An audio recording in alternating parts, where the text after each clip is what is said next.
Muy bien, buenas tardes compañeros, saludos a todos. Es un placer estar con ustedes nuevamente con el desarrollo de esta asignatura Historia de la Ciencia.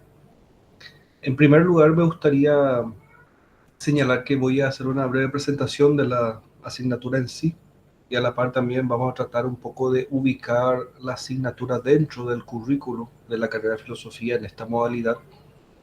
Es decir, para que ustedes puedan ver con qué materias se van a ir conectando las asignaturas que van a ir desarrollando también. Voy a tratar de hacer una breve descripción de las capacidades por un lado y también la fundamentación de la asignatura y la importancia de la asignatura para la formación de la filosofía. Con respecto a la presentación, en primer lugar voy a desarrollar el plan de estudio de la carrera y el área de la formación de la asignatura. ¿En qué lugar se ubica la historia de la ciencia dentro del plan de estudio de la carrera? ¿Y a qué área de formación corresponde también? Eso es fundamental que conozcan. Por otra parte, vamos a desglosar un poco la fundamentación de la asignatura, repasar algunas competencias específicas de la asignatura, algunas palabras claves, las unidades de aprendizaje, qué es lo que vamos a estudiar a lo largo del desarrollo de esta asignatura. También le voy a dar algunas indicaciones con respecto a las orientaciones de trabajo y les voy a mostrar el sistema de evaluación, cómo vamos a evaluar la asignatura. Con respecto a la estructura del plan de la carrera según las áreas del conocimiento.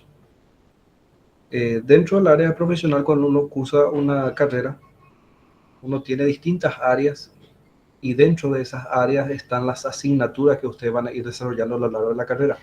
Tenemos las áreas de conocimientos básicos, que vendrían a ser los conocimientos que se fundamentan en la ciencia humanística y los saberes que sustentan la formación, en este caso, de los licenciados en ciencias humanas y sociales. ¿Qué es lo que se busca con los conocimientos básicos? Tienden al logro de competencias que se enfocan al desarrollo integral. La historia de la ciencia, por ejemplo, es un área de formación básica, como vamos a ver. Entonces, esta asignatura le va a ayudar a ustedes para que tengan una formación integral más amplia y no, en este caso, específica solo de la carrera de filosofía.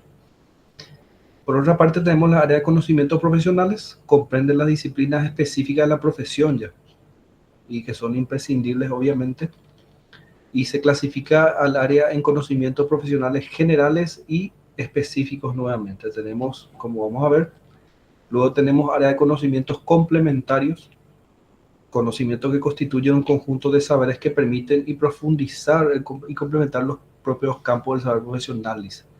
Eh, Aquí, por ejemplo, estos incrementan similar al área de formación básica, solo que incrementa más tu saber.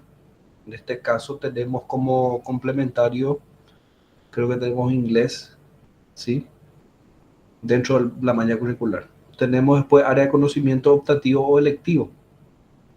Esto, por ejemplo, son asignaturas que te van a permitir actualizarte constantemente.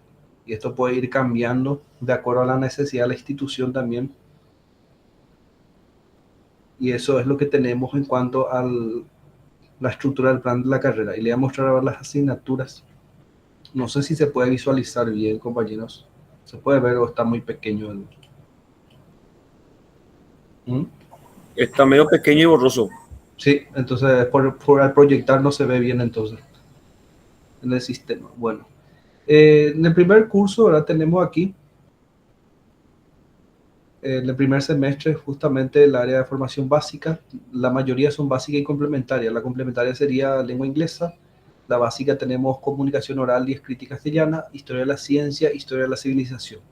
Luego en el segundo semestre tenemos guaraní, que es básica, epistemología también que es básica, filosofía del oriente, que ya es profesional, didáctica general y didáctica de la filosofía, que sería básica, y luego inglés también, que es complementario, y así. Esto para que ustedes puedan ubicar un poco dentro de la malla curricular cómo se van a ir conectando las asignaturas. Entonces, prácticamente a partir del tercer semestre, ustedes van a tener ya directamente, van a ir dialogando con las asignaturas profesionales de la carrera. que sería a partir del segundo curso. Eso es para tener en cuenta. ¿Ustedes ya vieron esto, compañeros? ¿Ya tienen noticia de las materias que van a tener en la carrera todavía? No, profe, La ¿será que verdad, podrías compartir con nosotros El, tu el Power, sin documento, problema. profe? Sin problema. El Power, voy a compartir el Power después. Le voy a citar entonces lo que van a tener, para que tengan una idea también. En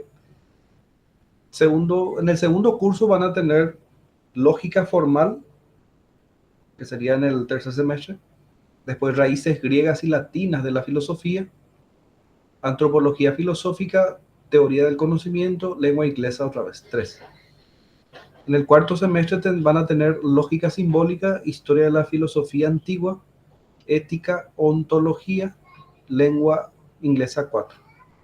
En el tercer curso van a tener historia de la filosofía medieval, filosofía de la naturaleza, filosofía de la religión, lengua inglesa, y aquí van a tener una electiva complementaria que sería tecnología educativa, desde un enfoque cualitativo sería eso. Luego van a tener historia de la filosofía moderna, filosofía del lenguaje, metodología de la investigación científica 1, en lengua inglesa. Después van a tener una electiva que dentro de la malla está, creo que es historia del arte en este curso. Después tenemos en el cuarto curso historia de la filosofía contemporánea, filosofía política y económica, metodología de la investigación científica 2, lengua inglesa, y van a tener otra electiva que sería pensamiento paraguayo, para estudiar un poco la filosofía del pensamiento paraguayo. Y luego van a tener realidad latinoamericana del Caribe, hermenéutica, filosofía de la educación, lengua inglesa y otra electiva que sería bibliotecología, ya dentro de esta era digital, obviamente, enfocado en ese sistema. Bueno, esas serían las asignaturas que van a tener por curso, ¿verdad? Y para que ustedes vean que se van a ir conectando tanto áreas básicas, profesionales como complementarias a lo largo de la carrera. Aquí de repente tienen alguna consulta. Entonces, para que podamos ubicar un poco dónde está nuestra asignatura dentro del plan. Profe, esa malla no tenés así en PDF en Word. No, ese es de un Word de una parte, nomás que yo solicité justamente para preparar mi presentación nomás. Porque nosotros no tenemos ese, profe. Y voy a ver para consultar ahora para que se le pueda facilitar, sin problema, Lorena. Dale, Así profe, para que, gracias. para que puedan ver Sí, el sí. mapa Gracias, profe. Bueno, fundamentación de la asignatura Historia de la Ciencia. A lo largo de la historia de la ciencia ha adquirido una variedad de significados y eso es lo que vamos a ver desde la antigüedad hasta la actualidad. Y fueron muchas las prácticas, los descubrimientos, los inventos, el desarrollo científico ha venido desarrollándose sin parar y evolucionando sin parar desde el siglo VI a.C. prácticamente, como vamos a ver, y se dio justamente con el origen de la filosofía también. Vamos a tratar de entender un poco por qué esa conexión entre ciencia y filosofía en la Grecia antigua, cómo se le denominaba a los primeros filósofos. Eso vamos a tratar de ver un poco. En ese contexto, entonces, el presente programa ofrece un recorrido sobre los principales temas, ideas y los métodos científicos que han caracterizado el desarrollo de la ciencia a lo largo de la historia de la humanidad. Con esto le digo que nosotros no vamos a hacer un repaso de inventos, descubrimientos al historiar la ciencia, no. Vamos a tratar de historiar por etapas, vamos a tratar de ver cuáles fueron los problemas, las soluciones, las ideas, las teorías que fueron desarrolladas en cada una de las etapas históricas de la ciencia. Eso es lo que nosotros vamos a analizar, los grandes eventos paradigmáticos que cambiaron la manera de ver el mundo.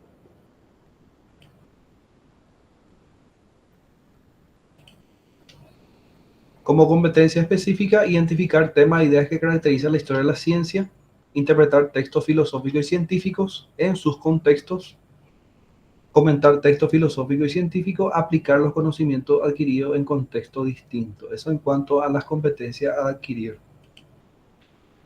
Con respecto a las unidades de aprendizaje, ¿qué es lo que vamos a desarrollar? En la unidad 1 tenemos la ciencia antigua y la ciencia de la Edad Media. Aquí vamos a tratar de hacer un recorrido en torno a lo que es la historia de la ciencia como disciplina. Vamos a ver un poco la ciencia en la antigua civilización de Babilonia y Egipto, la filosofía natural de los presocráticos, de Platón, después de Aristóteles. Vamos a ver un poco de qué manera Euclides, este gran matemático, va a influir en gran medida desde el siglo 6 para adelante dentro del pensamiento científico y cómo él va a llevar ese conocimiento matemático dentro de la Edad Media y cómo este va a influir después en el Renacimiento y en la Revolución Científica. Euclides va a ser un pensador muy importante porque va a sintetizar todo el saber matemático que va a influir en la Revolución Científica del siglo XVII posteriormente. Luego vamos a ver la ciencia de la naturaleza y el cosmos en la Edad Media, cómo se veía el mundo en esa época. En la unidad 2, la ciencia moderna, la revolución científica de los siglos XVI y XVII, algunos conceptos, la teoría de Copérnico, vamos a ver un poco el aporte de Bacon y el método experimental, Galileo, vamos a ver un poco cómo se matematizó la naturaleza, de qué manera influyó la matemática para el desarrollo científico en esta época.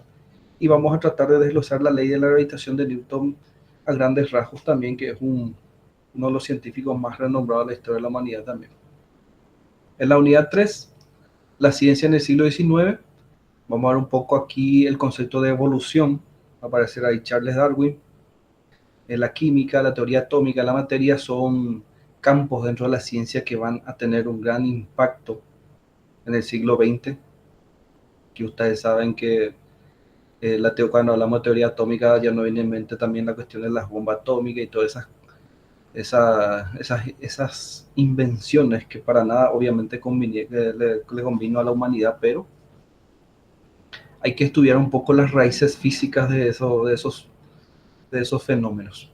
Después la termodinámica, la ciencia e ingeniería, como ustedes ya saben, en el siglo XIX tenemos la revolución industrial y la ciencia e ingeniería de la mano van a desarrollar el progreso de la humanidad.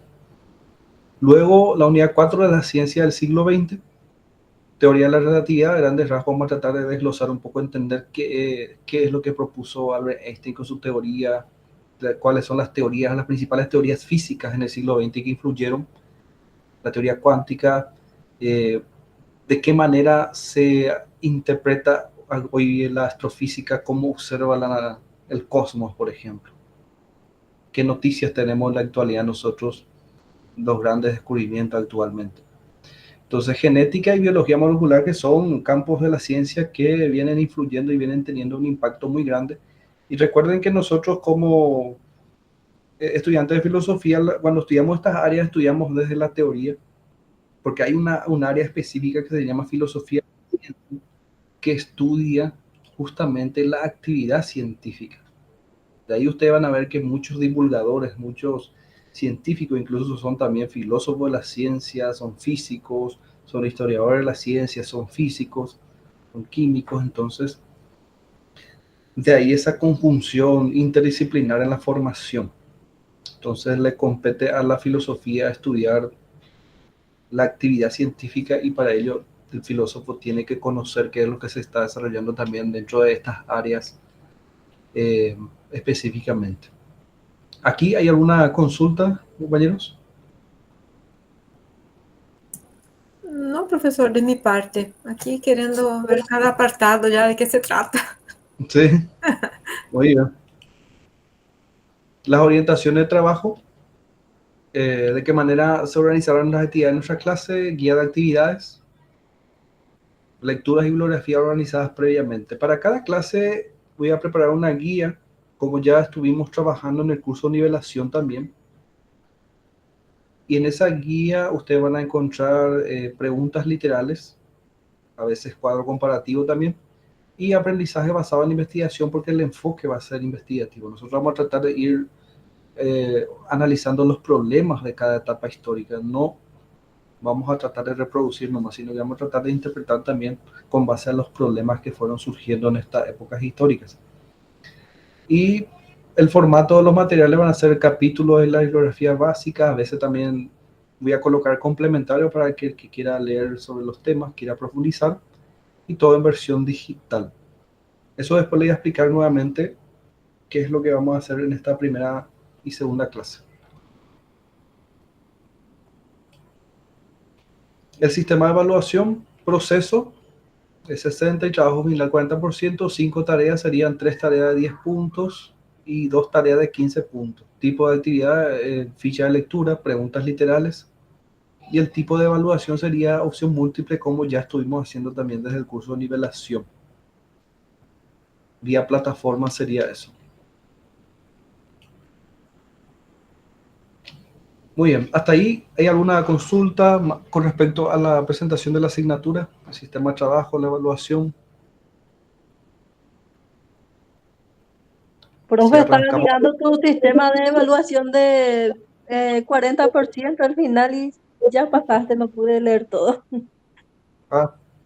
un ratito, acá. Sí, ahí estaba, profe. Mm. Ya, ahora leí todo. Gracias, profe. Todo se va a trabajar, esa guía, la opción múltiple va a ser con base a las lecturas, como ya estuvimos Como haciendo. el de del curso de nivelación, profe. Así mismo es. También ustedes creo que estuvieron trabajando también este mismo sistema con el profesor Jorge Sí. en Historia de la Civilización.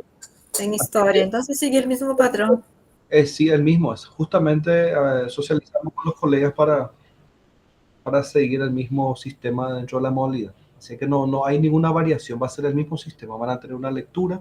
El mismo sistema con el profesor Jorge. Así, Tuvimos 2 evaluación de 15 puntos también. así mismo es, justamente. Perfecto. Cualquier duda, no se preocupen. Cualquier consulta que tengan, sin problema pueden preguntar. Profe, Sí, ¿puedo Ángel, preguntarte algo? sí, La vez adelante. pasada, la vez pasada ya hice la misma pregunta, pero a lo mejor el profesor no me dejó bien claro. Se hace la ponderada a partir del proceso y del examen final, ¿verdad? Mi pregunta es lo siguiente. 60% es la exigencia. Vamos a suponer que mi proceso es espectacular, pero a lo mejor en la prueba final llegué solamente al 50%. ¿Será que me puede ayudar el proceso o mínimo tengo que alcanzar el 60%? Mínimo tenés que alcanzar, justamente. Hay un porcentaje mínimo y eso te sirve como base para que vos puedas, vamos, de 60, por ejemplo, los trabajos son 30 puntos, sería, vos 15, 30, 60, sí, 60 puntos. De 60 sería el mínimo, vamos a ver cuánto tendría que ser mentalmente ahora. 24 por ahí creo que era. 24, Mario. Sí, 24 horas. Sí. 24 puntos, Ángel. Tienes que te sacar tipo del proceso, ¿verdad? Y ahí ya te sirve como una base y después se suma con tu trabajo final. El 60 de 60 sería 36, por ahí, profesor. A 36, sí, justamente por eso. Ahí está, esa, ahí, perdón. Totalmente. API llaman, profe. Muchas gracias. Sí, eso pues es similar al sistema tipo, vos sacas, si tenés un proceso espectacular y después tu trabajo final por algo emotivo no te fue tan bien, pero te suma ya un puntaje, sí o sí se suma. ¿Entendés? Eso es lo fundamental, ¿verdad? El enfoque por competencia pues tiene ese sistema de evaluación. Justamente lo procesual se tiene mucho en cuenta también, ¿verdad? Y el trabajo final también para el puntaje final más adelante, ¿verdad? Eso es. Profe, pero ayuda muchísimo, por ejemplo, según estoy entendiendo, cómo decir, el tener espectacular el acumulado del proceso, ¿verdad? Y al final ya le permite un poco más de rango de error a la persona si es que tiene buen acumulado, ¿verdad? Así mismo, Lorena. Ese es el enfoque justamente por competencia y la evaluación procesual, que se tiene muy en cuenta eso. Así que De ahí viene la importancia de realizar los trabajos, todo el acompañar el proceso, porque si tenés ahí un puntaje bajo, ya te exige que tenés que tener para que pueda sumar bien para tu nota final, ¿verdad? Ahí va, se va equilibrando. Bueno, seguimos con eso, entonces vamos a iniciar con el desarrollo de nuestro tema de hoy. Unidad 1, tema de la clase 1 sería, en primer lugar, introducción a la historia de la ciencia en las antiguas civilizaciones de Babilonia y Egipto, la filosofía natural de los griegos presocráticos. Como capacidad de describir la característica y cualidad de la historia de la ciencia como disciplina, analizar el origen y desarrollo de las tradiciones científicas entre los griegos, describir la característica de la filosofía naturales y valorar la importancia del estudio de la historia de la ciencia. Eso sería. Bueno, como palabras claves, cuando hablamos nosotros de historia de la ciencia hay que ser bien preciso con el término. En primer lugar, tenemos que historia sería la descripción de fenómenos, acontecimientos que se produjeron en el pasado. Eso cuando hablamos de historia. Cuando hablamos de historiografía, nos referimos ya al estudio de la manera en que se escribe la historia. De ahí aparecen entonces grandes historiografistas que comienzan a historiografiar la ciencia, nos dan su interpretación de esa época. Ahí aparecen los historiógrafos, por ejemplo, Coiré, que vamos a ver, Alexandre Coiré, un gran historiógrafo del fin del siglo XIX y principio del XX, que dio una visión distinta de cómo se desarrolló la ciencia, por ejemplo, en el siglo XVII. Entonces, cuando nosotros estudiamos una época histórica, estamos estudiando la interpretación de algún historiógrafo ahí, de algún historiador dentro de esa área, y entonces estamos bebiendo de sus interpretaciones también a la vez, ¿verdad? Ciencia, por otro lado, es conocimiento de las dimensiones de la realidad, que se distingue por ser racional, sistemático.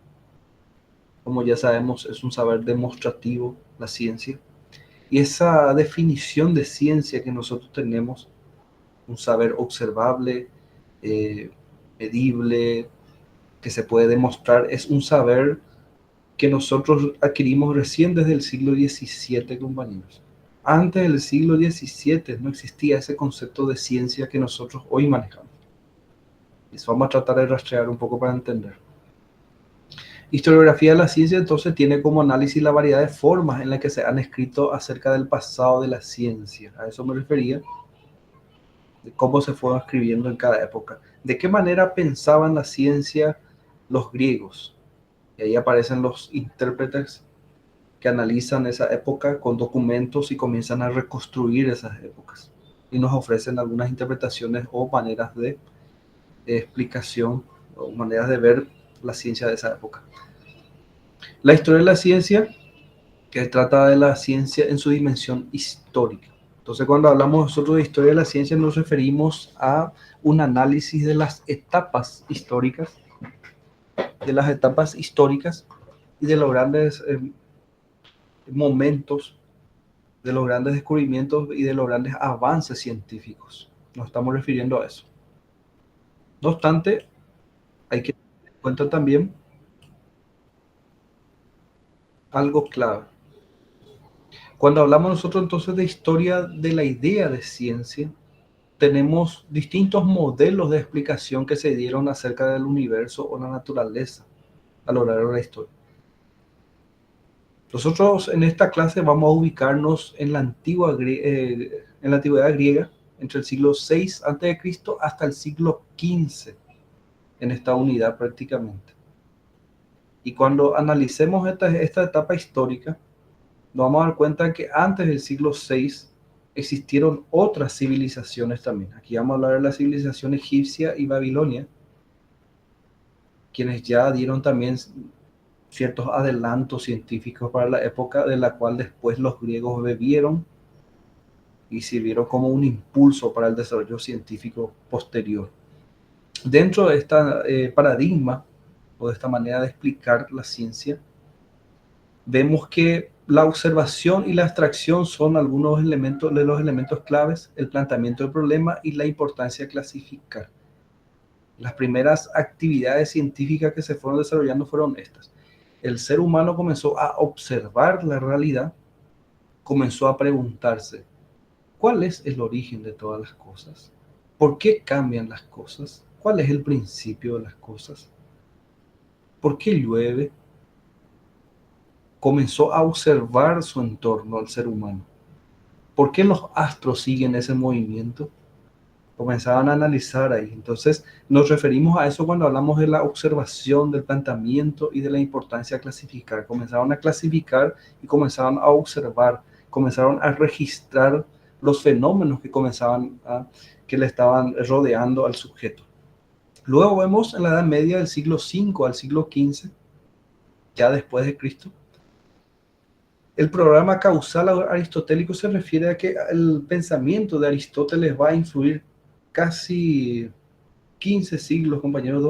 Vamos por no, para ir más hacia el presente, ya casi 2000 años va a influir el pensamiento de Aristóteles en esa época. Así que se va a extender hasta el siglo XVII prácticamente el pensamiento de Aristóteles. Imagínense la fuerza y la influencia que tuvo Aristóteles para todo un pensamiento del conocimiento.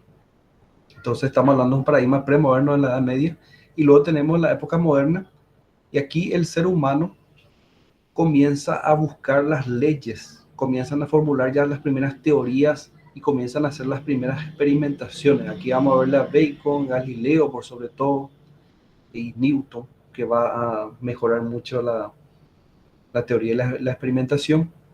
Entonces, estos científicos van a comenzar a buscar leyes que están dentro de la naturaleza. Ley de la gravitación. Van a comenzar a analizar por qué los planetas se mueven y van a tratar de entender un poco ese movimiento, pero ya van a darle una forma legal en términos de leyes. Y luego tenemos, esto se va a ir hasta el siglo XX, pero en ese lapso entre el siglo XIX y XX tenemos un cambio nuevamente que se llama principio de historicidad, que es el paradigma actual dentro de la ciencia. Y ahí estamos moviéndonos hoy dentro de ese paradigma, pero hay una variedad de enfoques otra vez. No hablamos de un solo problema, sino que se reconoce la importancia de la historia ya a partir del siglo XIX.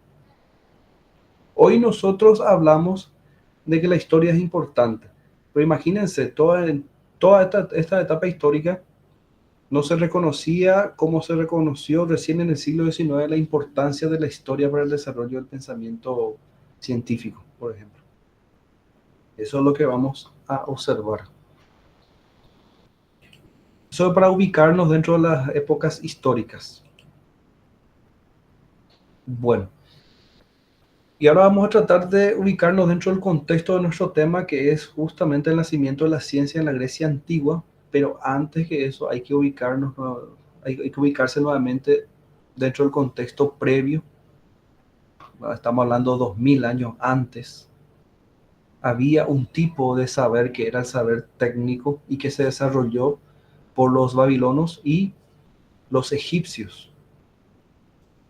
Y aquí podemos observar que estas civilizaciones, por ejemplo, el conocimiento que ellos tenían, estamos hablando de 1830, 1531 de los babilonios, álgebra literal, pronósticos judiciarios, legislación médica. El tipo de conocimiento que ellos ya venían desarrollando. Y eso se descubrió recién allá en el siglo XIX, por ahí, compañeros.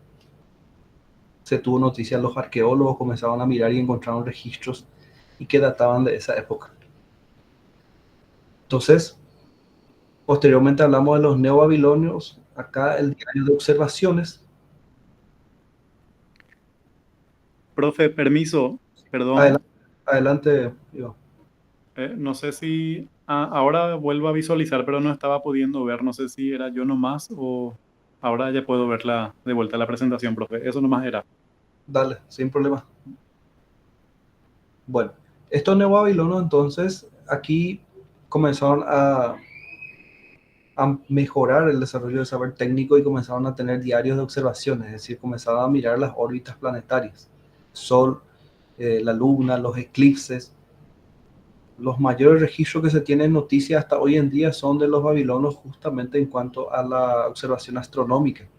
Y todas estas observaciones van a llegar a ser matematizados posteriormente bajo una lógica ya matemática y racional por los griegos, y de ahí entonces se va a comenzar a desarrollar la ciencia propiamente dicha. ¿Por qué no se desarrolló propiamente un saber científico ya con estas civilizaciones? Esa es la gran pregunta que uno se hace, ¿verdad? ¿Por qué si 2000 años antes ya venían desarrollando un saber técnico estos egipcios y babilonios, por qué no se les puede considerar propiamente un saber científico? Le hago la pregunta ahora a ustedes.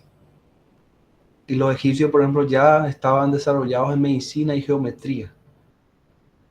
¿Por qué les parece que 2000 años antes, estamos hablando 1830,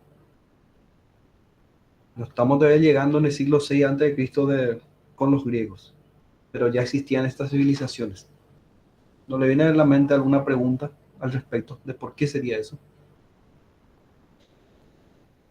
Tal vez no estaba unificado como después, tal vez eran observaciones aisladas, no había un método por ahí. No, la verdad que no tengo idea, profe. Algunas. Sí, hay un elemento, Optimista. hay un elemento clave acá, el elemento del enfoque religioso que se tenía. Los babilonios y los egipcios, cuando observaban, ellos todavía explicaban mediante mitos, es decir, se cruzaban las explicaciones mitológicas con sus observaciones todavía. Le denominaban, por ejemplo, daban nombre de dioses, de animales, todo a los astros, al movimiento. Entonces, no se daba todavía esa unificación justamente del enfoque propiamente dicho de manera racional, cómo se va a desarrollar con los griegos. Y eso vamos a ver nosotros por qué y qué es lo que le diferencia a los griegos de estas primeras civilizaciones en términos de saber. Ellos estaban muy desarrollados en las técnicas. Hoy en día la técnica es fundamental porque es el desarrollo del conocimiento científico, ¿verdad? Se maneja eso hoy. Solo que ellos se preocupaban en el hacer y ellos heredaban esas técnicas de generación en generación. Y ese saber no era un saber que podía adquirir todo el pueblo, sino que solo eran algunos los que podían estudiar y aprender esos saberes. Estaban ahí los sacerdotes, también los religiosos, y entonces ese conocimiento estaba cerrado solo para un círculo. Después vamos a ver nosotros cómo con los griegos comienza la democracia también, y ahí se democratiza el saber también de la mano, ¿verdad? Entonces todo el mundo ya comienza a tener acceso al conocimiento. De ahí va a surgir la filosofía y la ciencia en la Grecia antigua por esa razón. Ángel, creo que levantó la mano Ángel, ¿verdad? Sí, una pregunta, profe. Sí. Tengo entendido que Demócrito ya intentó también trabajar en la parte, podemos decir, científica en cuanto a los átomos, ya antes de Cristo. ¿Y cómo se puede considerar su trabajo? Es mi pregunta. Excelente pregunta, Ángel. Nosotros vamos a hablar justamente enseguida de Demócrito también. Si te parece, Ángel, te voy a responder cuando lleguemos ahí en Demócrito, si te parece, Ángel. Así vamos a dejar un poco madurar esa pregunta, porque es muy buena pregunta. Y ahí vamos a ver un poco cómo muchos de los estudiosos actuales resaltan la importancia y los avances del saber desarrollado por Demócrito, por ejemplo, en términos de átomos. Eso vamos a analizar enseguida, Ángel. ¿Está bien? Perfecto. Luego tenemos la antigua Grecia. Aquí estamos hablando ya de la época prefilosófica. Esto habíamos desarrollado nosotros a grandes rasgos en el curso de nivelación, pero es bueno repasar siempre esto. Siglo 13 a 9 a.C., Homero y Hesíodo, ellos comenzaban a preguntarse también sobre el origen del mundo, sobre el destino del ser humano, la naturaleza, qué es. Y ellos trataban de dar respuestas, pero ellos daban respuestas míticas, religiosas a esas preguntas. De ahí entonces seguían la misma línea de estos babilonios egipcios en términos de saber. perfeccionaban la técnica. Estos poetas, por ejemplo, comenzaban a formular preguntas inquietantes para la época, pero ellos mismos respondían con base a imágenes literarias y poéticas. Y se le daba forma humana a los dioses, por ejemplo, también. Luego vemos del siglo 6 al 5 la filosofía presocrática surge y aquí propiamente nace la filosofía. Y aquí la pregunta fundamental que se hacían estos filósofos era ¿cuál es la naturaleza o physis de todas las cosas? Naturaleza o physis son la misma palabra. ¿En dónde está el verdadero ser de las cosas? ¿En la permanencia o en el cambio? Hay dos variables claves aquí. Lo que permanece y lo que cambia son los problemas que van a desarrollarse desde el siglo VI hasta la actualidad en términos filosóficos. Siempre va a ser el mismo problema, solo que van a haber soluciones diferentes para estos problemas. La naturaleza o physis se define a partir de un elemento natural. Estos presocráticos comenzaban a observar que se podía explicar mediante un elemento o un principio específico.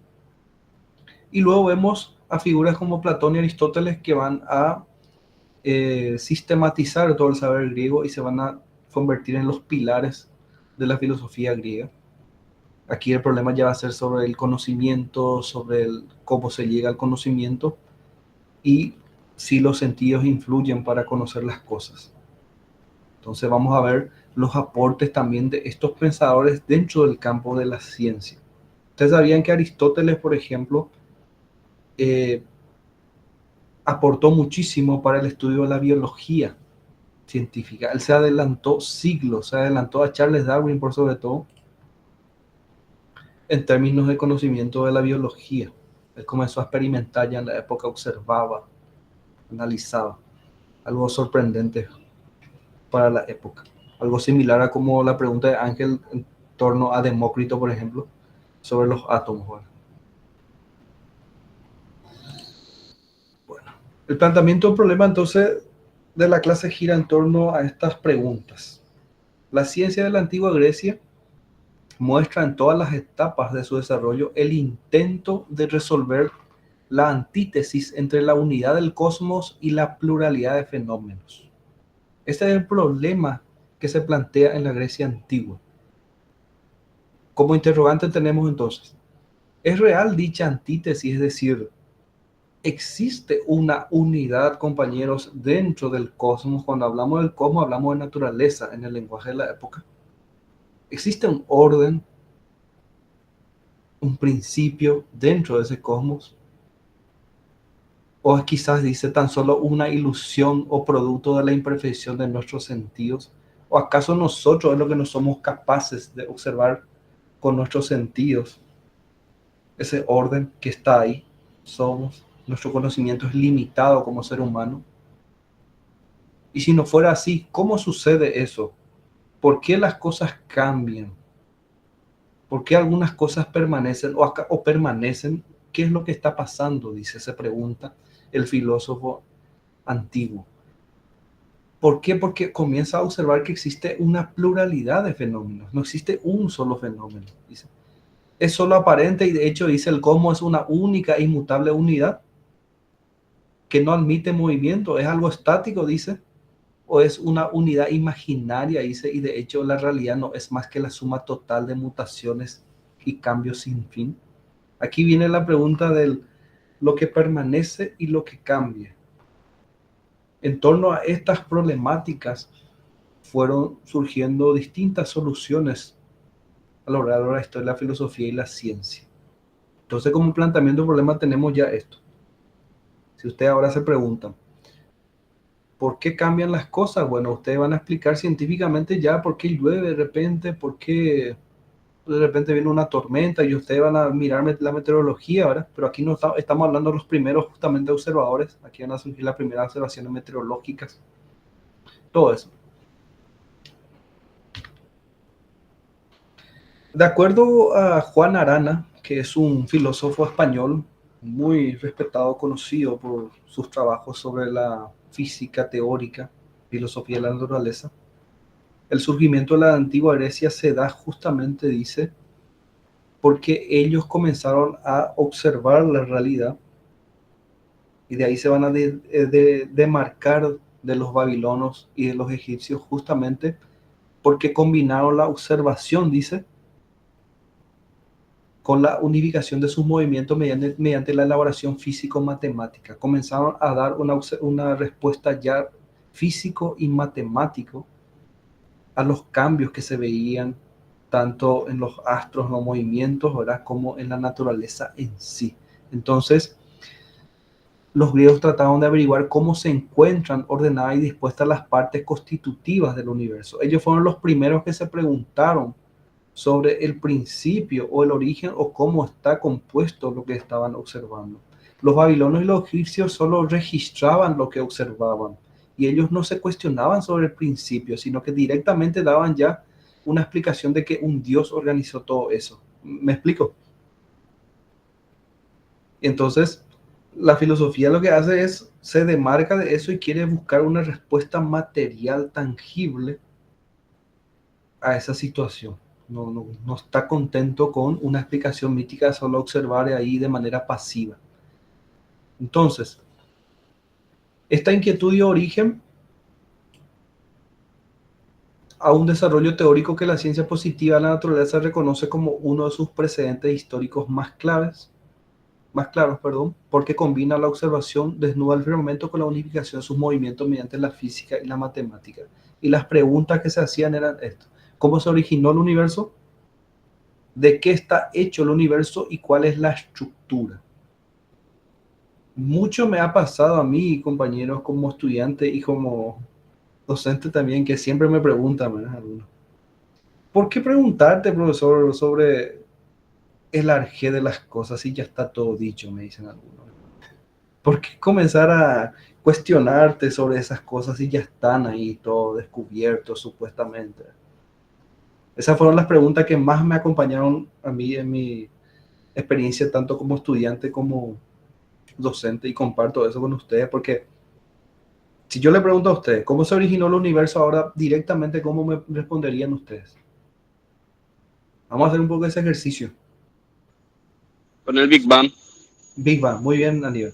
Excelente. Después, otra respuesta que podríamos dar. Teoría del creacionismo. Ahí No está. sé si... Muy bien. Excelente es la respuesta. Bueno, ¿cómo se originó? Dice. Pero si ustedes comienzan a analizar, esas teorías fueron elaboradas por seres humanos otra vez. Y la filosofía lo que hace es justamente analizar y quiere ir a los principios de todas las cosas. Así es que no se contenta con que una teoría surja nomás, sino que tiene que ser bien explicativa, tiene que ser coherente, racional, tiene que responder a algo. Entonces va cuestionándose y se encuentra que al final, ¿puedo yo responder o esa explicación científica es una probabilidad nomás? ¿Es probable nomás esa teoría?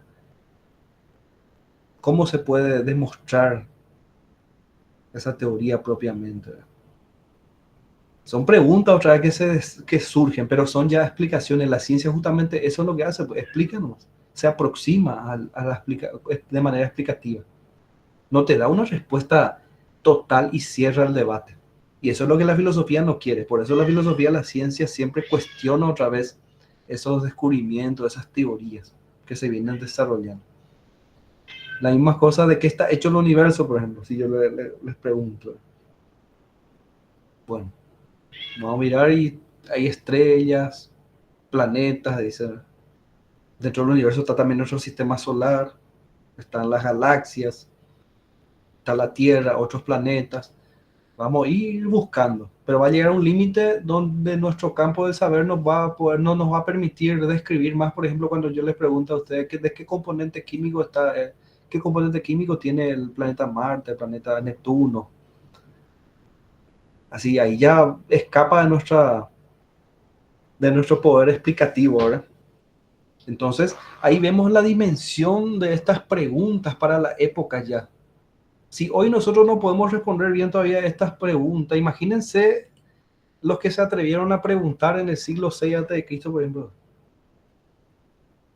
¿De qué manera le tildaban ya ellos, por ejemplo, por preguntarse esas cosas? Dejate de esas preguntas, eso está ahí ya hecho, está todo hecho, decían, ya era todo determinado para muchos, ¿verdad?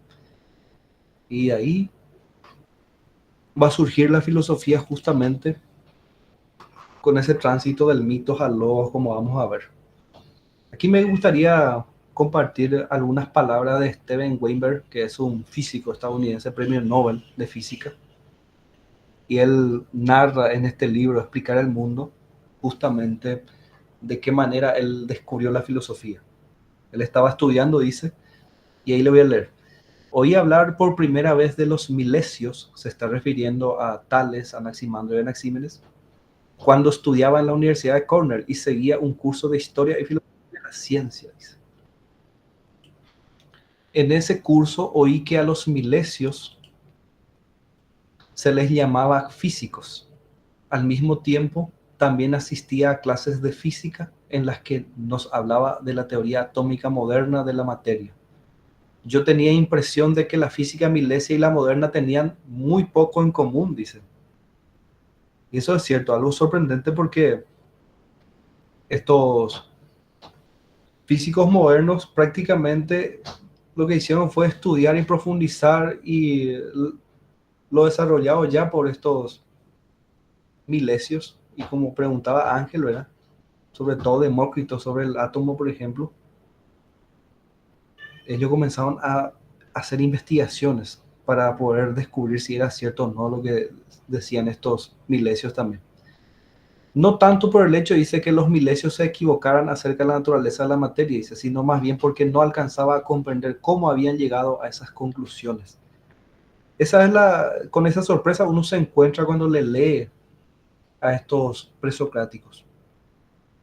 ¿De qué manera, cómo llegaron a esas conclusiones? Con el ejercicio del razonamiento nada más.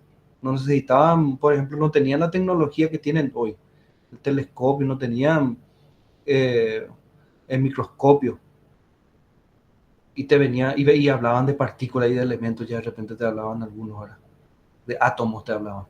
De movimientos medio invisibles que nosotros no podíamos ver, decían. Cómo ellos comenzaban a imaginar esas cosas, ¿verdad?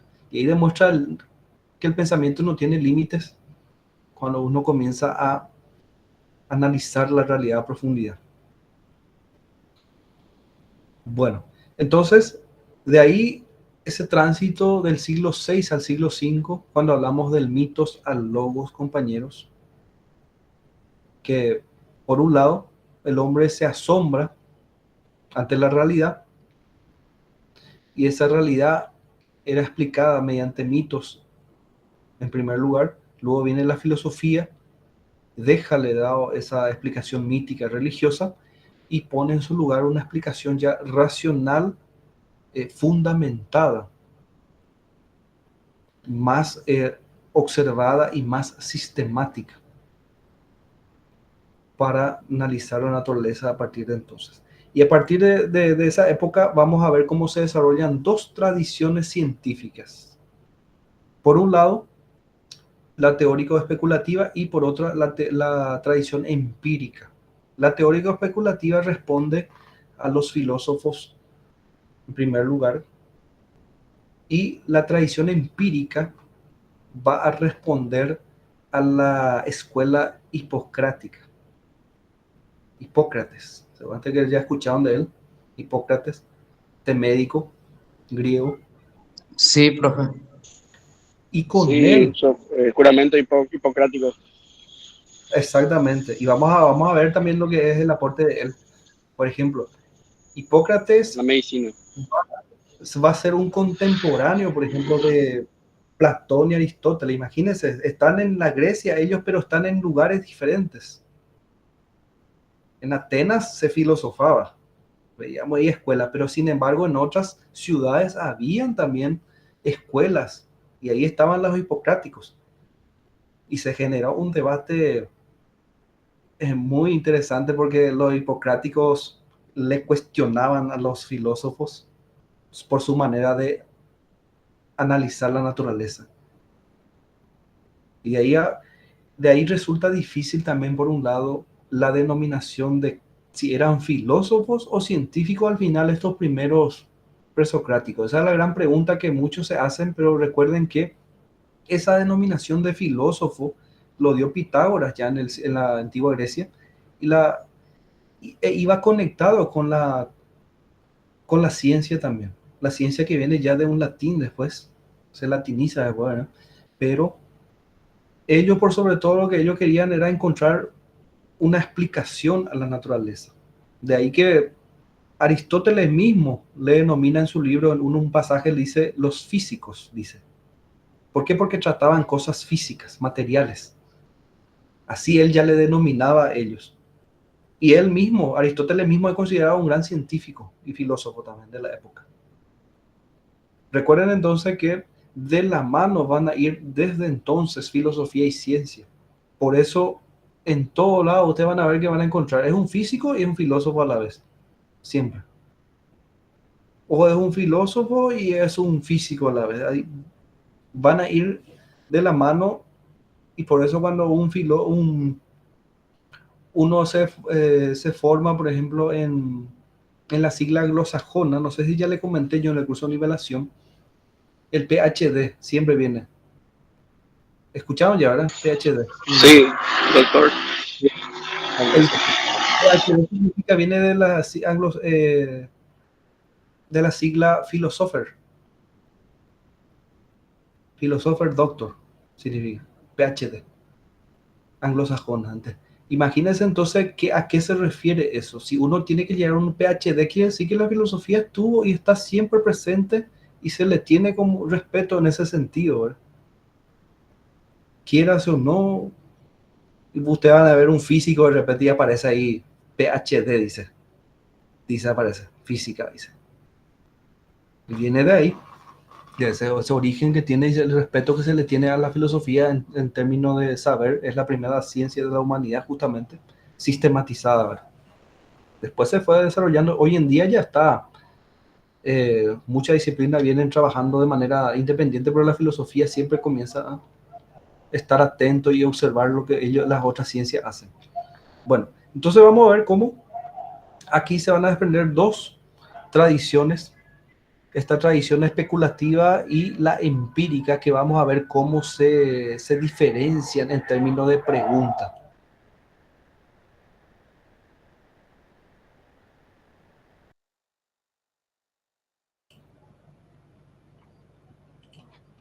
Bueno, esta tradición teórico-especulativa o filosófica entonces se basaba en la pregunta acerca del principio o el arjé de todas las cosas.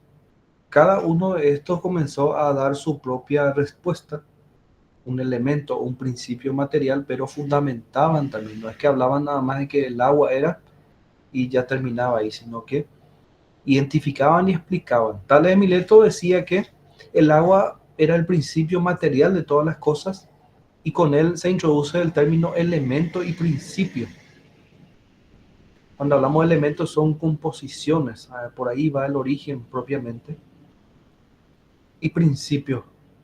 Y él observó que la naturaleza, dentro de la naturaleza, se requiere del agua para poder vivir, por ejemplo. De ahí viene su explicación.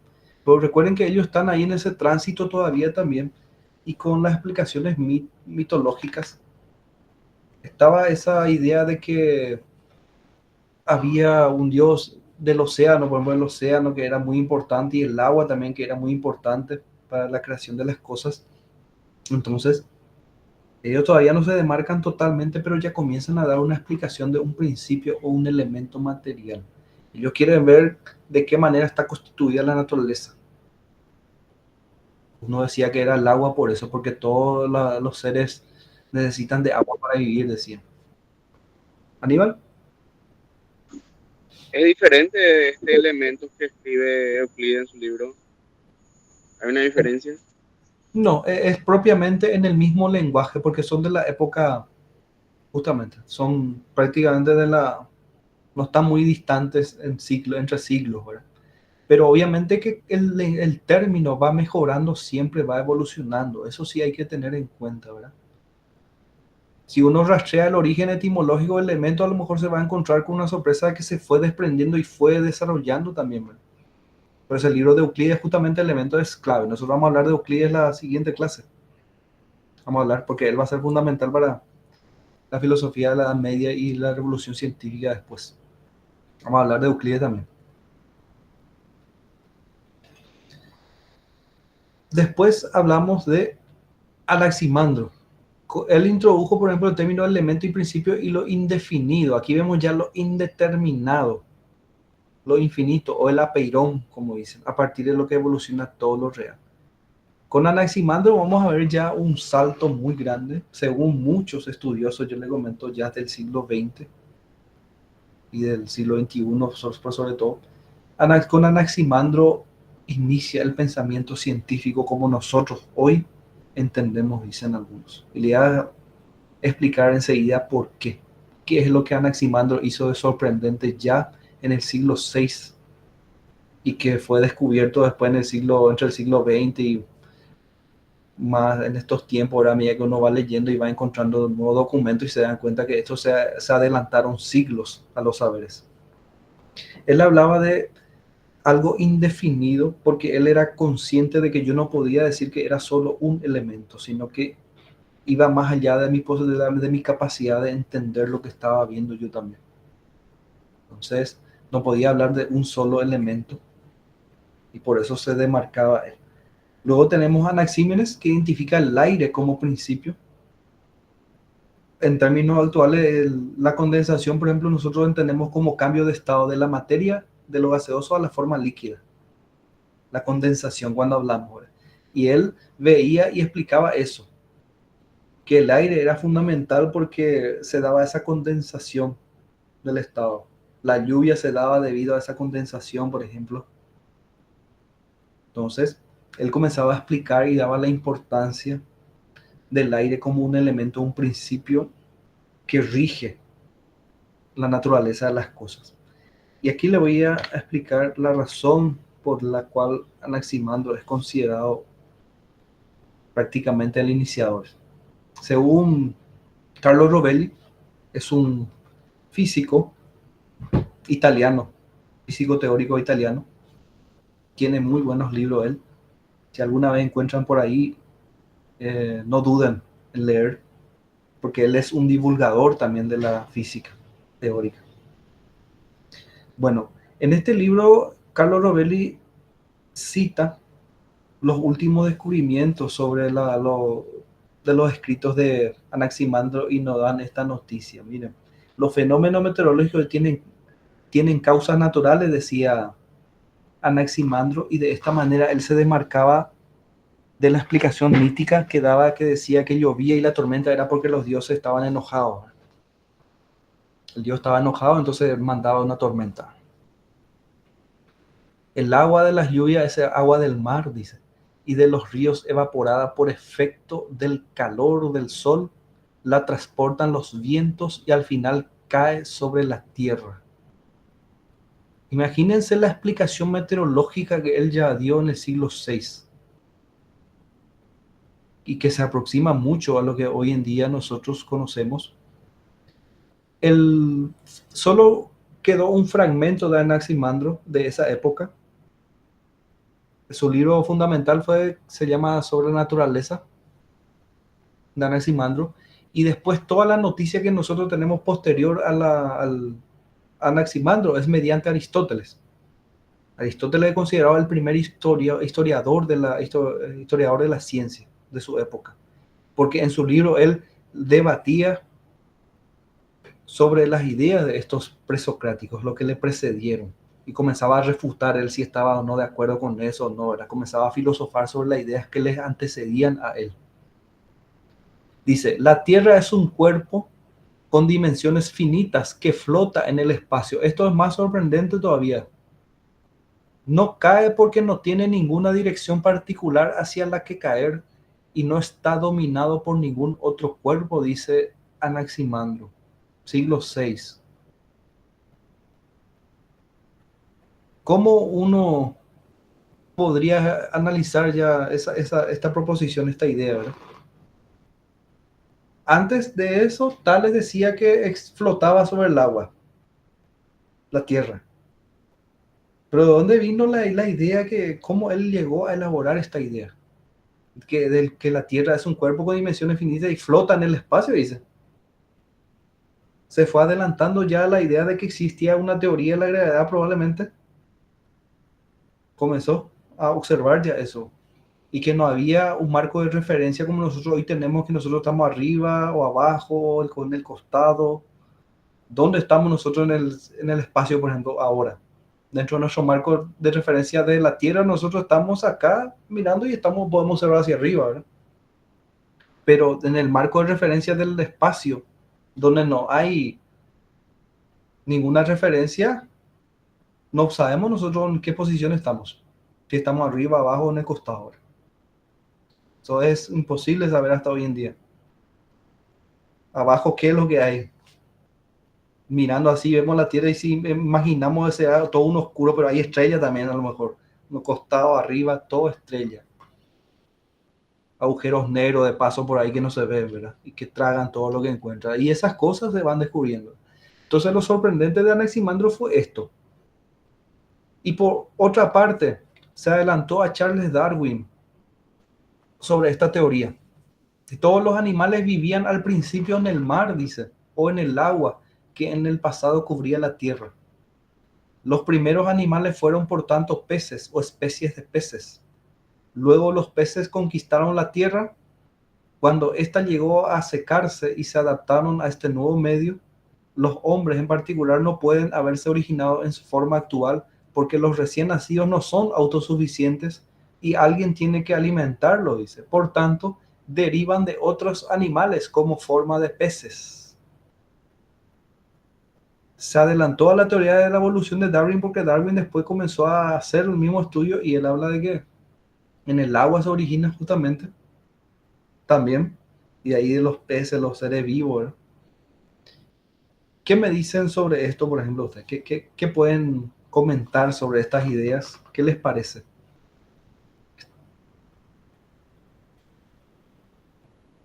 ¿Qué podemos explicar de esto? Si en el siglo VI ya alguien comenzaba a hablar de estas cosas, por ejemplo.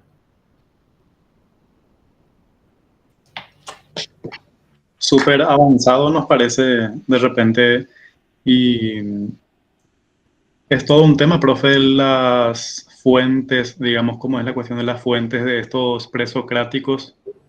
Yo estuve buscando un poco en internet y no hay así como originales, sino que hay estudios sobre fragmentos encontrados, digamos, de ellos.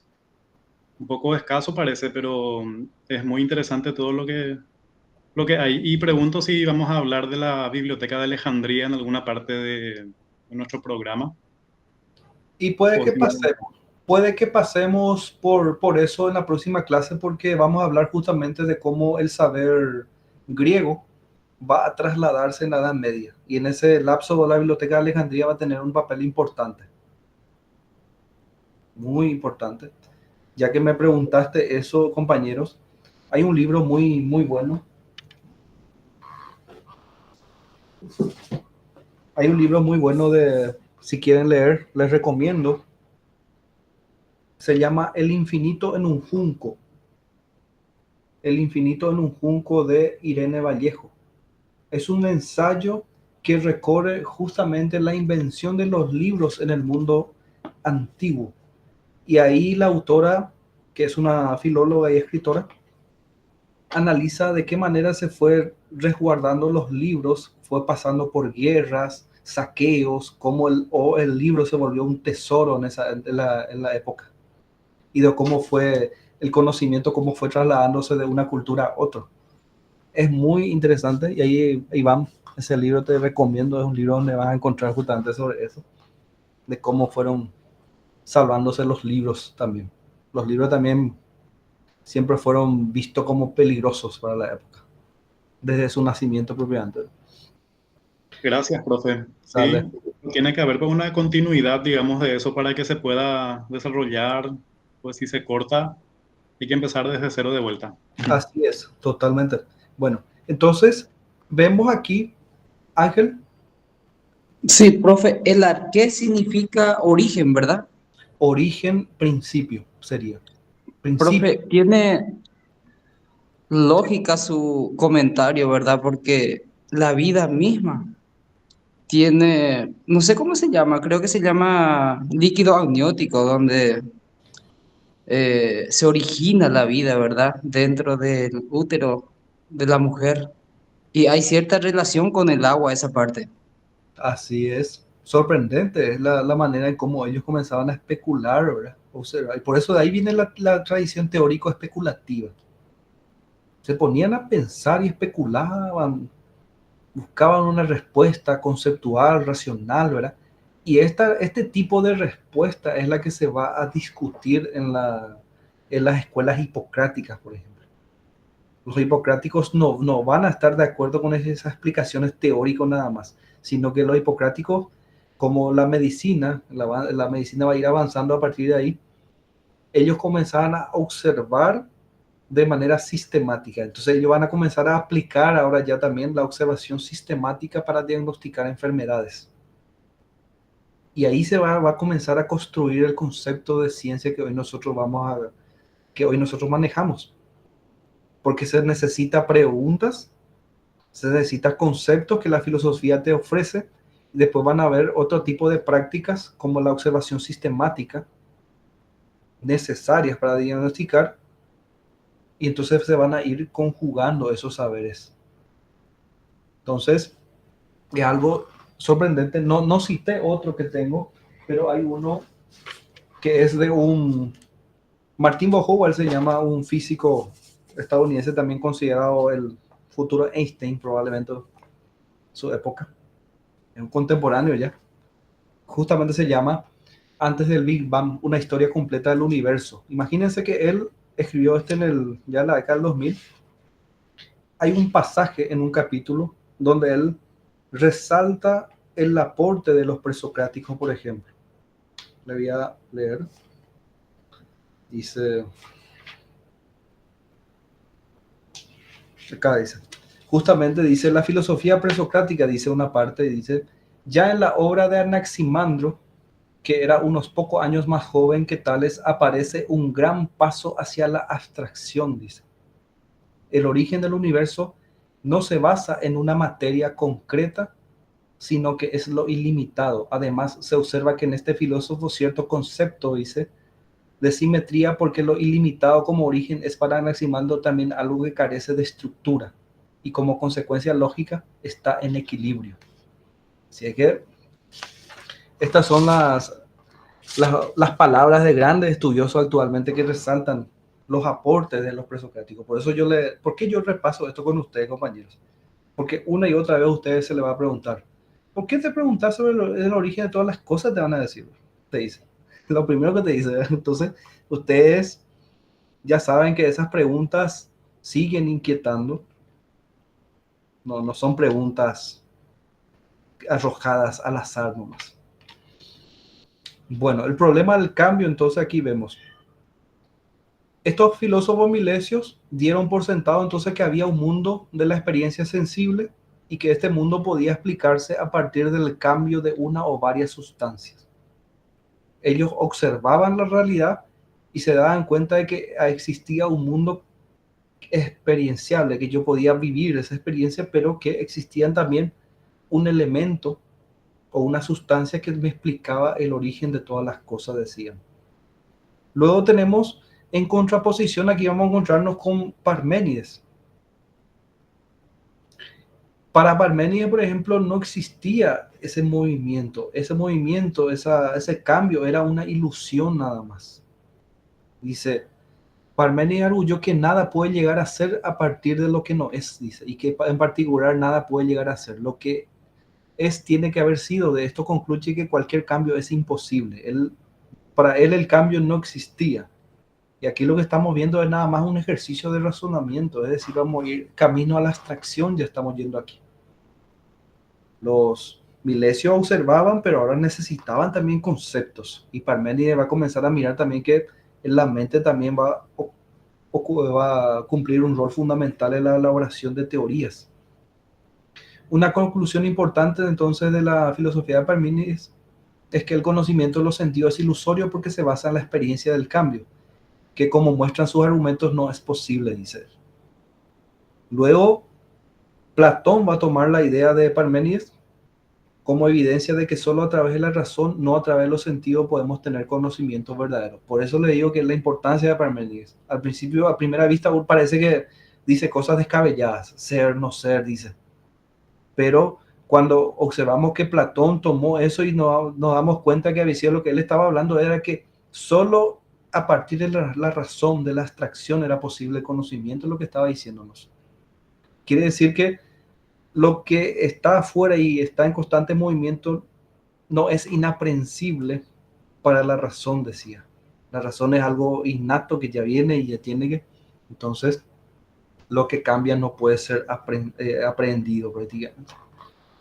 Entonces, el debate que se genera aquí, el problema del cambio. Y aquí vemos las tradiciones teóricas especulativas filosóficas también. Y aquí hablamos de Demócrito, la pregunta de Ángel estaba ahí pendiente todavía y aquí vamos a ver un poco qué es lo que nos decía Demócrito. Nada se crea de la nada ni desaparece en la nada, dice Demócrito. ¿Con qué se asocia esta frase, por ejemplo, actualmente? Nada se crea de la nada ni desaparece en la nada.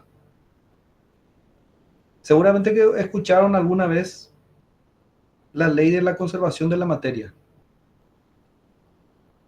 A ver, Einstein, por ejemplo, hay una famosa frase de ahí y también hay una fórmula que él siempre se le asocia con él, de la energía, que es igual a materia, que es la ley de la conservación de la materia, que no, nada se destruye, dice. Eso es lo que quiere decir. Entonces aquí vemos, Ángel, la importancia también con respecto a tu pregunta, ¿verdad? De que Demócrito se adelantó mucho al desarrollo científico ya fin del siglo XIX, principio del XX, porque comenzaba a proponer estas ideas. Especulaba que existía un mundo material, pero ese mundo material está en constante movimiento. ¿Y cómo eso explica él?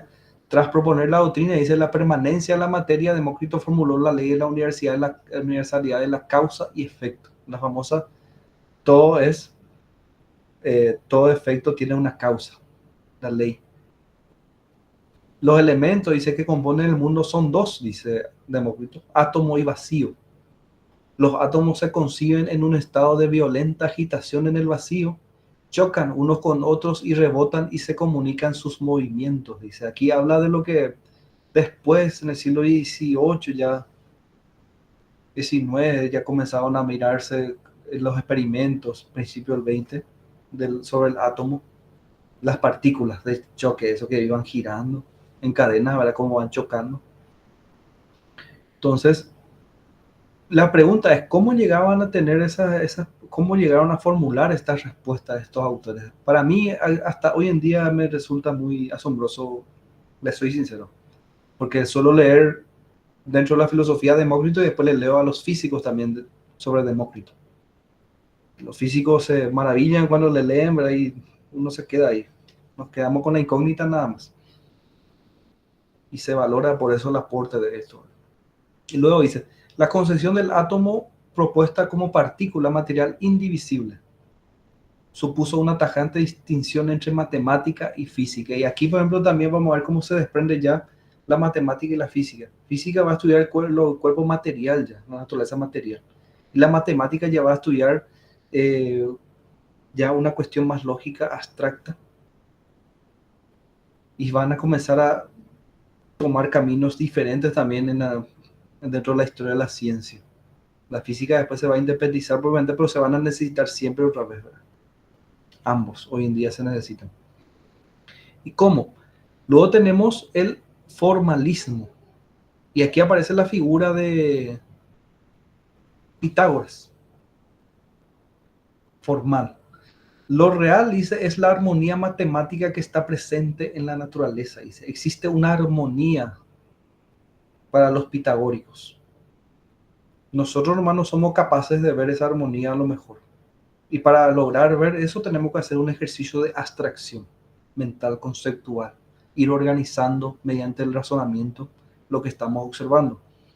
La naturaleza, los objetos entonces de los cuales se ocupa la matemática, tales objetos son del segundo mundo, el mundo formal y no del mundo concreto que percibimos con los sentidos.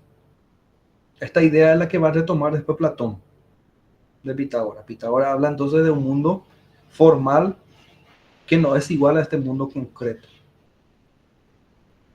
Quiere decir que él divide ya el mundo experiencial del mundo racional.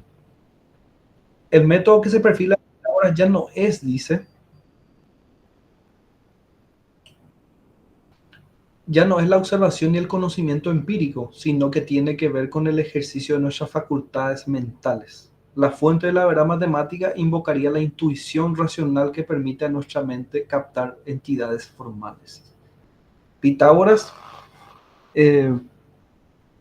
comenzó a hablar de que al principio todas las cosas eran números. Los números ponía en primer lugar. Y es porque él creía que se podía ver una armonía en la naturaleza y que se podía describir mediante los números. Esa era la filosofía que él propuso, y este formalismo es lo que va a ingresar después también dentro de los pilares de la filosofía con Platón, y ese materialismo un poquito va a estar algo en Aristóteles también, y vamos a encontrar cómo va a ir evolucionando el pensamiento.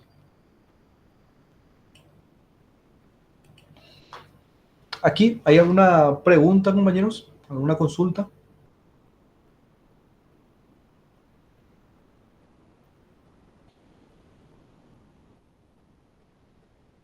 ¿Ahí quedó claro? Que esta es una introducción, compañeros, en la primera clase, así que a medida que vayan leyendo también se van a dar cuenta de cómo se van a ir conectando las ideas, los temas. Siempre vamos a tener en cuenta esa secuencia didáctica de los temas, obviamente. ¿Qué les pareció? Sí. Sí. Permiso, a mí lo de Parménides creo que me recuerda un poco a principio lógico, principio de identidad. No sé si es un juego de palabras nomás, pero me hacía pensar un poco en esa idea de que lo que uno es algo no es otra cosa, digamos. No manejo así al dedillo, pero me hizo pensar en esa idea. Sí, excelente. Justamente Parménides habla del ser, y ahí viene la lógica, se va a desarrollar con él también. Justamente porque él comienza a hablar de lo mental, lo racional, lo abstracto. Con él vienen las primeras leyes del pensamiento lógico, justamente. Y ahí él comienza a especular todo lo que es. Y algo que vamos a ver después con Euclides. Vamos a ver después. Euclides va a reconstruir todo el saber matemático de la época, científico, y va a tirar unas proposiciones ahí y va a desarrollar, compañeros, que va a perdurar por siglos. Y todo, se puede decir que todo nuestro razonamiento actual, nosotros nos formamos en la escuela, en el colegio, y nuestro razonamiento lógico tiene una base euclidiana, compañeros. Y eso vamos a ver nosotros en la próxima clase. Y va a ser algo, probablemente nos sorprenda, ¿verdad? Por algunas cuestiones. Cuando yo leía en su momento también, y después cuando me iba profundizando la lectura, me quedaba más asombrado por eso, ¿verdad? Porque nosotros estudiamos mediante una lógica, pero ¿de dónde viene esa lógica? Nunca nos preguntamos esa lógica, ese razonamiento que estamos haciendo.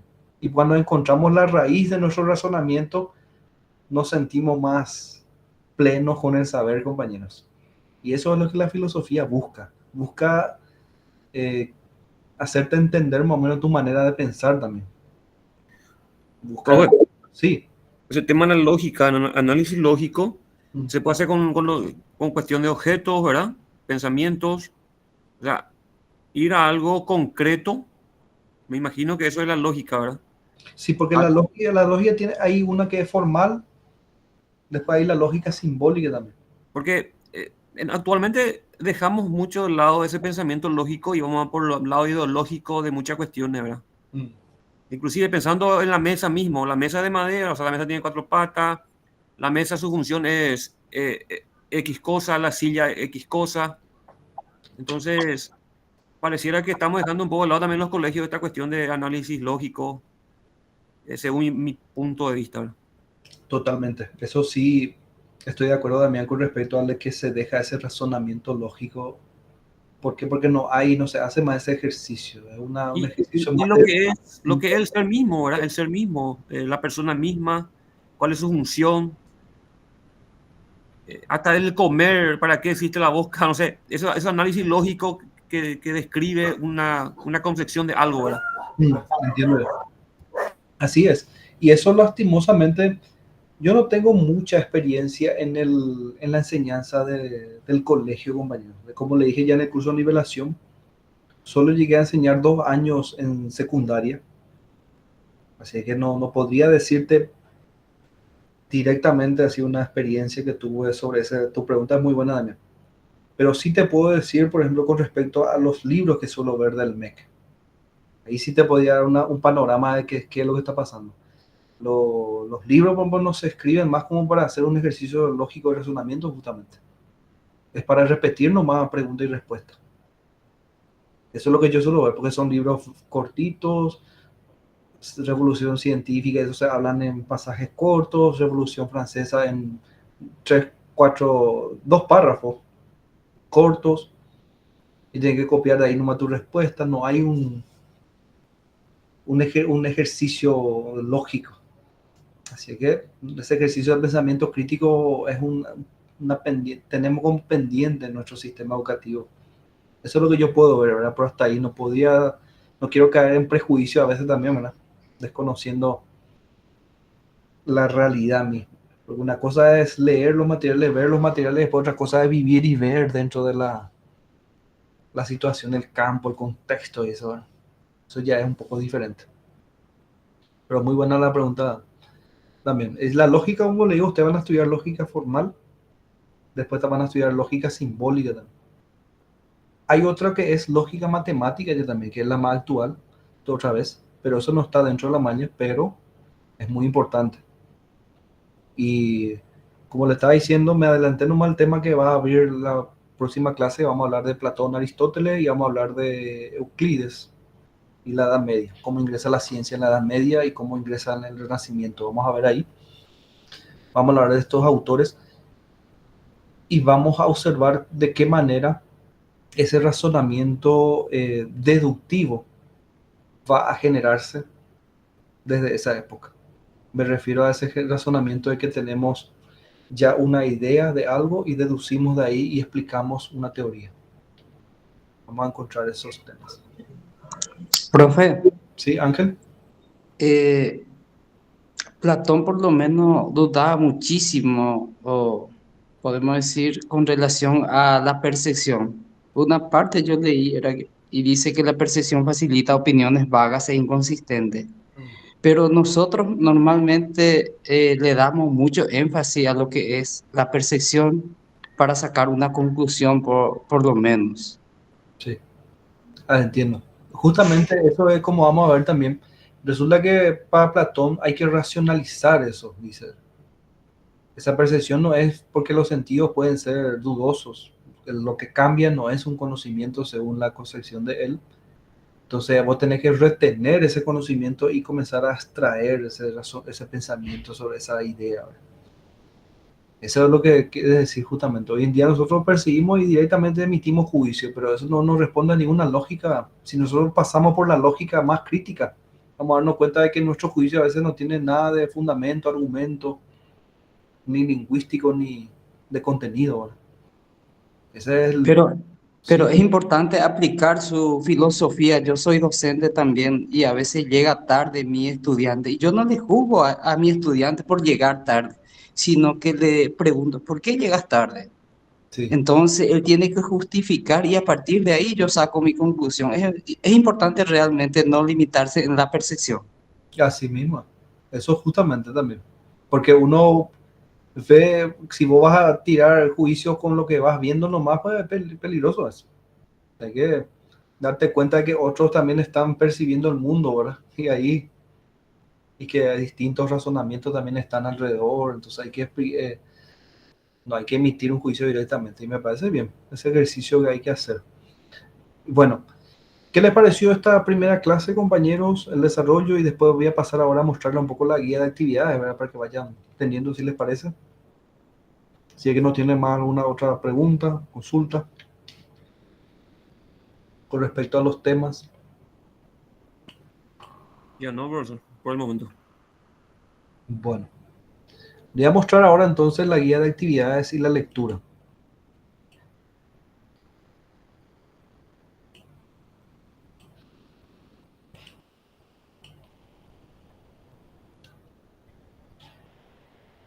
Bueno, como guía de actividades tenemos este sistema, el mismo sistema que usó el profesor Jorge. También les comento que nosotros dentro del equipo con el plantel docente, dentro de esta modalidad unificamos justamente nuestro trabajo también entre algunos colegas, ¿entienden?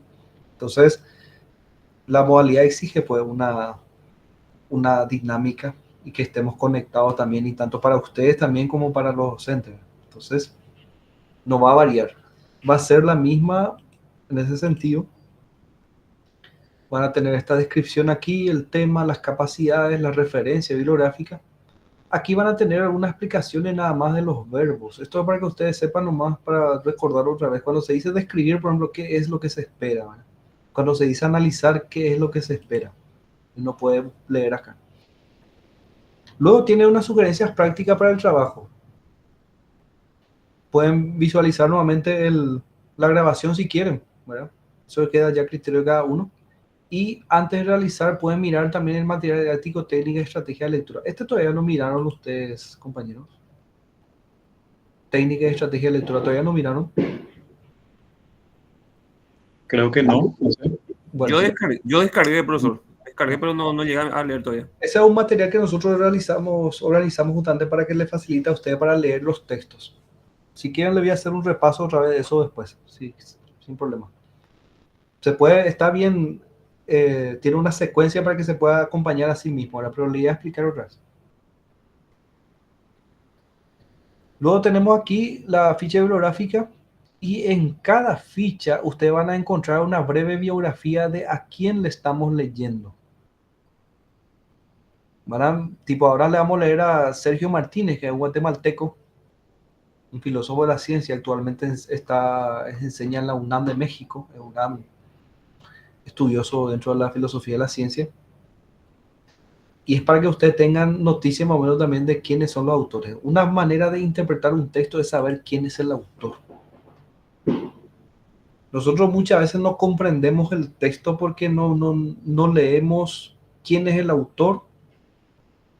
Por ejemplo, no nos preguntamos de dónde es, cómo escribe, qué formación tiene. Esas preguntas mínimas no hacemos para adentrarnos a la lectura. Si nosotros hacemos esas preguntas mínimas, nuestra mente ya va a comenzar a estar preparado y comenzamos a prestar más atención en lo que leemos.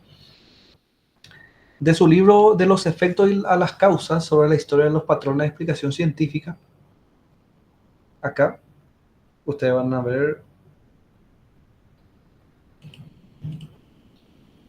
Sergio Martínez es licenciado en matemática, luego realizó estudios de matemática aplicada, maestría en historia y filosofía de la ciencia, y también hizo maestría de matemática y grado en doctor en filosofía de la ciencia.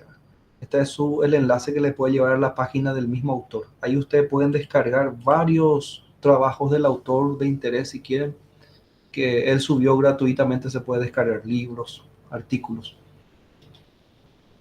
Yo les comento que adoro este libro de él. Nosotros vamos a trabajar algunos capítulos de este libro que está acá, de los patrones de explicación científica. Como actividades vamos a tener preguntas literales. Son preguntas directamente a ser trabajados del texto. Como ya habíamos aplicado también en nivelación, de esto después se va a formular las opciones múltiples, en el cuestionario. Este trabajo va a tener 15 puntos, pero no es un texto largo. Y aquí quiero que le voy a mostrar un poco y quiero que presten atención también en el texto.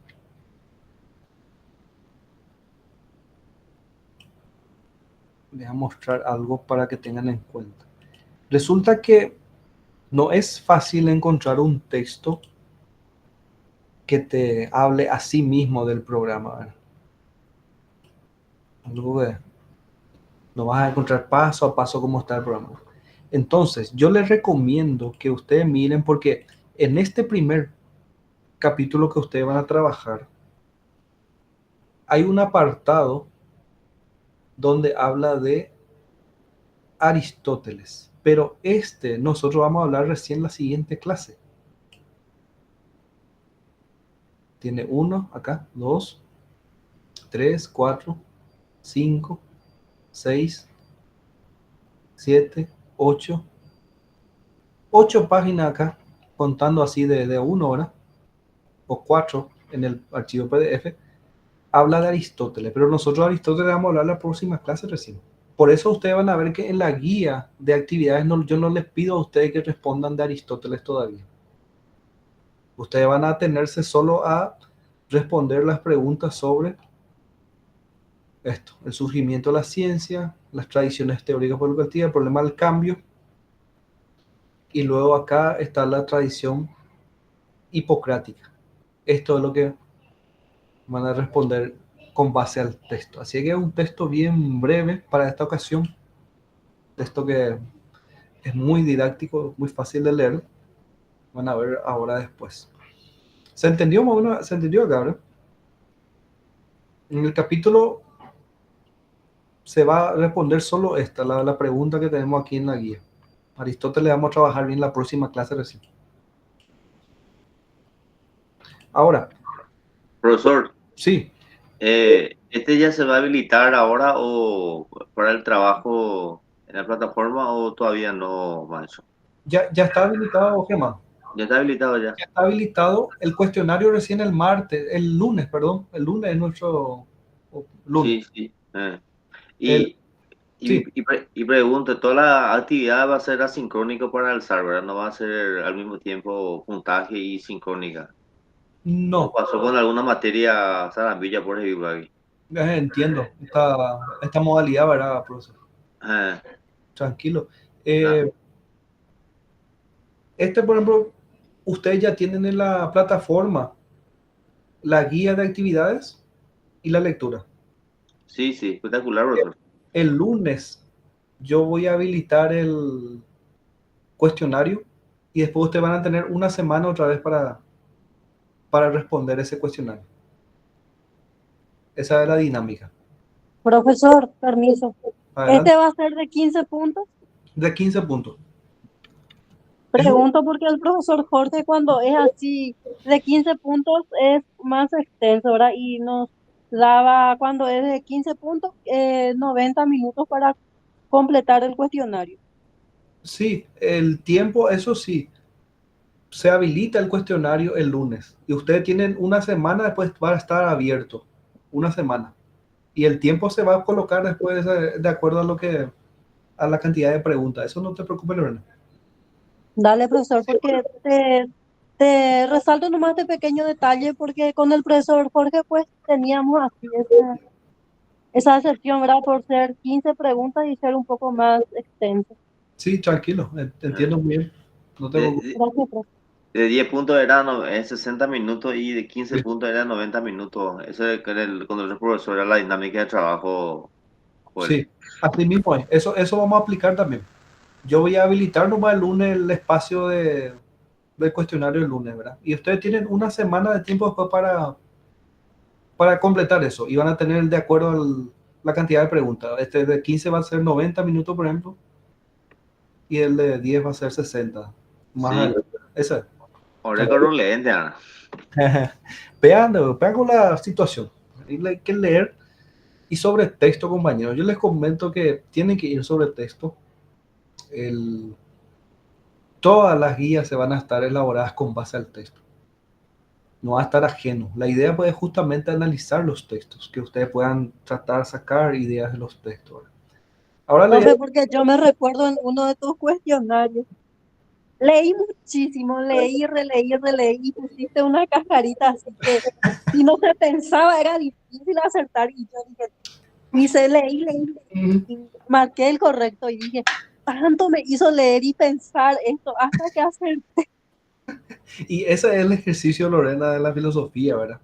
Justamente pensar, pero es sobre texto, no es nada ajeno. Tipo, si se formula una pregunta, yo no voy a formularle, por ejemplo, una pregunta y compararle con otro autor o una información que no esté en el texto. Está ahí en el Yo sé, profe, que es de tu texto, ¿verdad? Pero nos colocas de una manera que nos haga pensar muchísimo otra vez. Y yo leí, releí y comencé a pensar. Pero eso es lógica, dije, y marqué y acerté, dije, valió la pena, que leí muchísimo. Espectacular, y me gusta eso. Y eso, de eso se trata justamente, ¿no? Del ejercicio del razonamiento, dialogar con el texto también, buscar el lado. Ahora le voy a mostrar, si quieren, el ejercicio de cómo leer el texto para que vean un poco cómo es la estrategia que pueden aplicar. Bueno, voy a irme directo a la práctica. Ustedes van a ver después la guía, la estrategia que tienen ahí a mano. Miren, hay algo que siempre nosotros hacemos cuando leemos un libro o un capítulo y pasamos de largo. Uno, en este caso nosotros estamos trabajando un capítulo corto. Si yo voy a trabajar un capítulo corto, yo tengo que prepararle a la mente primero, al cerebro, tiene que estar atento para que pueda aprender. Los últimos estudios en torno al aprendizaje dicen de que nuestra falta de comprensión sobre un tema es debido a la falta de información sobre el tema. Es decir, yo llego al texto y si yo no tengo una idea previa de lo que va a tratar el texto, totalmente no hay una atención por parte de mi mente, de mi cerebro, entonces no va a haber, yo no voy a procesar información. Por eso, se recomiendan algunos pasos estratégicos. Ustedes ya escucharon la clase, ya tienen una idea previa ya también entonces sobre el tema. Eso les ayuda muchísimo.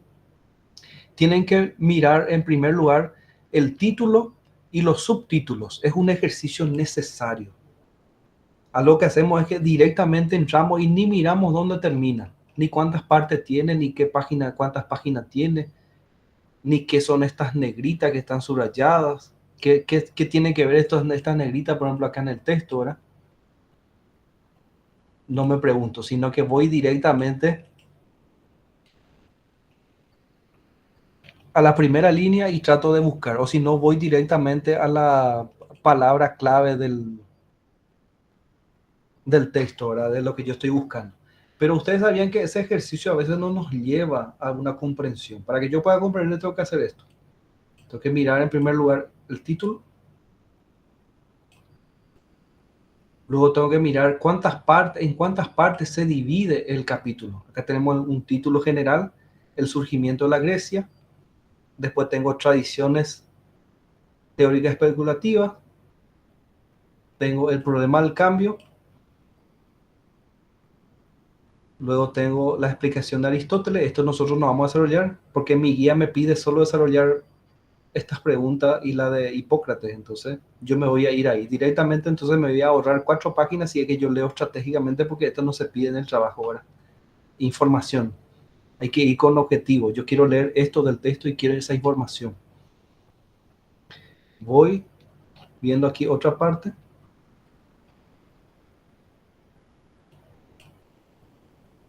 ¿Qué estoy haciendo? Yo le estoy preparando a mi mente para que pueda prestar atención. Voy aquí y la tradición hipocrática y luego termina ahí. Si hago un análisis global, digo, el capítulo es del filósofo de la ciencia Sergio Martínez. Trata de un capítulo del libro de los efectos de las causas.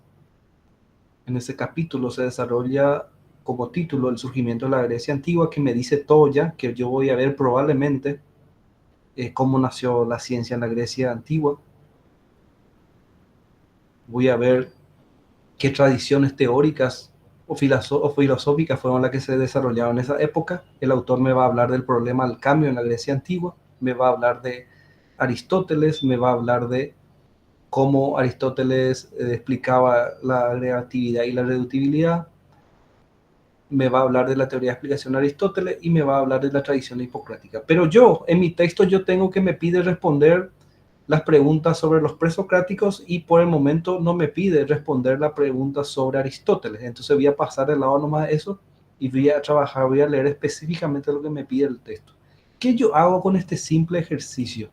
Yo ya le preparo a mi mente para que preste atención y eso me va a ayudar muchísimo. Yo les comento, hagan este ejercicio con cada lectura y van a ver cómo van a mejorar en la comprensión de los textos. Otro paso, una vez que yo hice ese ejercicio, voy ahora a mi segunda y que sería mi primera lectura. Y voy a hacer así.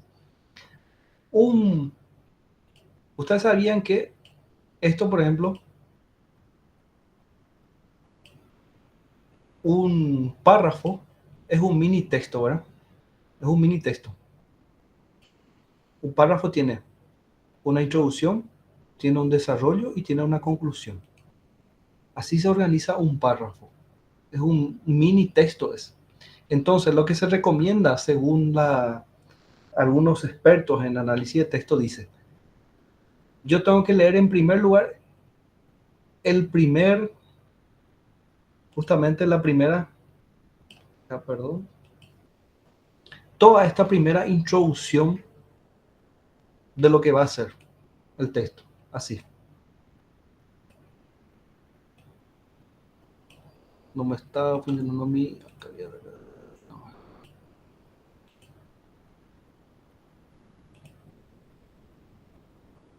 Bueno, voy a leer todo este párrafo. Esa va a ser mi primera lectura, compañeros. Leo todo este párrafo. Digo, la característica más distintiva de este tipo de conocimiento que llamamos ciencia se originó en el seno de la civilización griega, lo cual floreció en la mar Egeo, en lo que ahora es Grecia, Turquía. Hay varios aspectos de la cultura griega. No voy a tratar de ponderar aquí cada uno de ellos, ya que rebasaría el objetivo de este libro. Dice. Bueno, leo este primero, luego leo la primera oración del segundo párrafo, la primera oración del tercer párrafo, y luego leo este por completo, el último párrafo por completo, otra vez. ¿Qué hice yo ahí? Hice mi primera lectura. Ya voy preparándome para comprender el texto. El mismo ejercicio hago con el segundo. Leo el primer párrafo completo, luego leo la primera oración del siguiente párrafo, la primera oración nuevamente, la primera oración, que sería hasta aquí. Luego leo nuevamente la primera oración.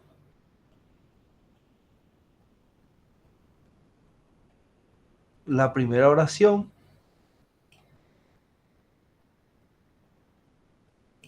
La primera oración. Y así hasta cerrar esto. Después leo la conclusión acá. El último, que sería este. Último párrafo. Y con esto lo mismo otra vez.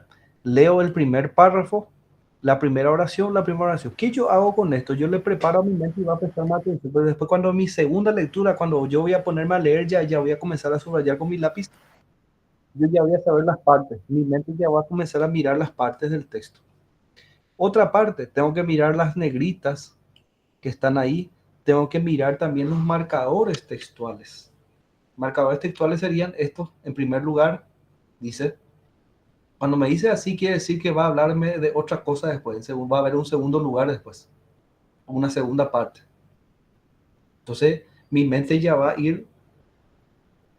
estar atento para ir entendiendo eso. Entonces, ese es el procedimiento que tiene que hacer. Esa guía didáctica está así mismo para que se pueda realizar ese ejercicio. Hay un ejemplo incluso ahí.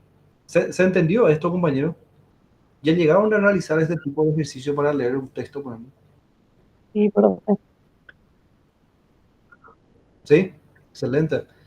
Yo les comento que yo hasta hoy en día yo hago este ejercicio. Cuando voy a leer un texto de un autor nuevo de repente y tengo mis tiempos, ¿verdad?, para leer, y entonces digo, bueno, voy a hacerle primero una lectura para ver un poco a dónde está lo que yo busco, o si no, qué novedad puedo encontrar. Y hago ese ejercicio y encuentro que lo que yo quiero está allá, y así, entonces ya voy teniendo una idea si tengo noticia del texto. Pero si es un tema novedoso totalmente, ahí sí con más lentitud es leer lentamente parte por parte, ¿verdad? Pero ese es un ejercicio muy interesante para que ustedes puedan hacer. ¿Alguna pregunta? ¿Otra consulta conmigo?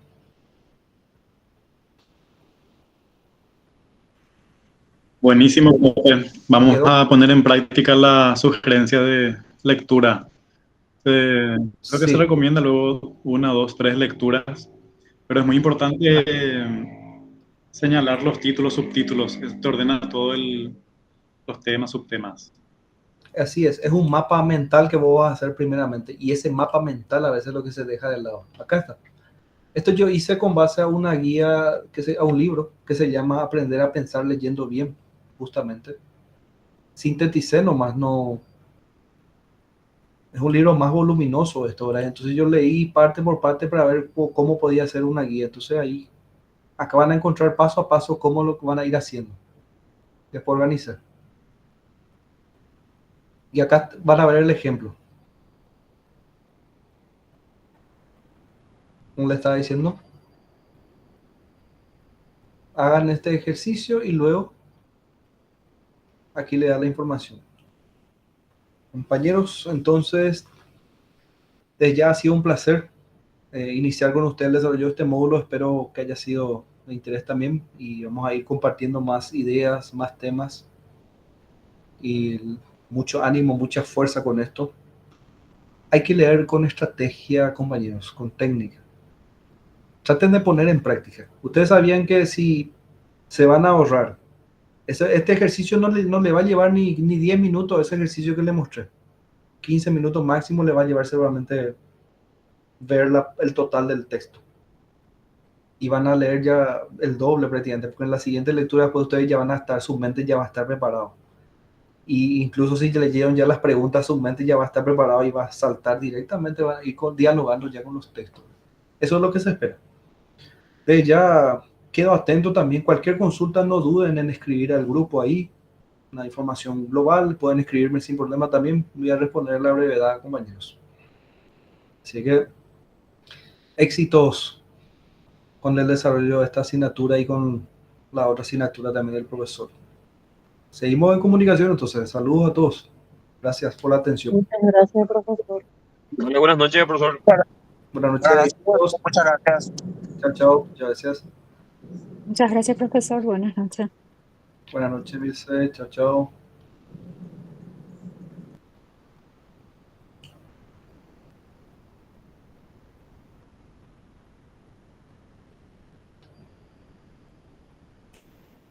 Vale, profesor, nos vemos. Chao, profe. Vale, listo, listo.